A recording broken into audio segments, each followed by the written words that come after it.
Okay, today I'm gonna show you how to set the FONE700 with CAM550 to do the 3D audio tracking with IP mode. It means that once you settle down in our room management, you don't need to run the room management on the background anymore. Okay, so first step, we need to go to the FONE700 and go to the audio tracking page. We need to make sure the audio tracking has been settled down, and then we back to the camera. We need to make sure the FONE700 and the CAM550 are in the same LAN, in the same network environment. You can connect to the same router or connect directly from the CAM550 to the FONE700 by the IP connection.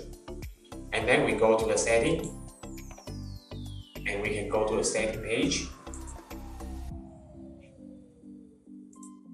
And we can just directly go to the button.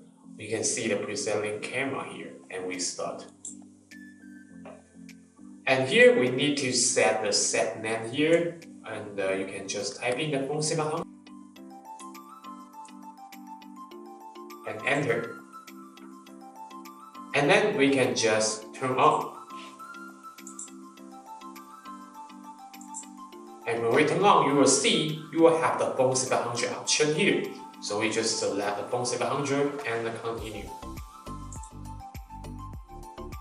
And if the link successful, it will show the green light here. So it means that the connection between the CAM550 to FONE700 is successful. So once you settle down, you can just turn off the room management. And then you can do the automatically or 3D audio tracking. Okay, so this is how we settle down the IP mode for 3D audio tracking.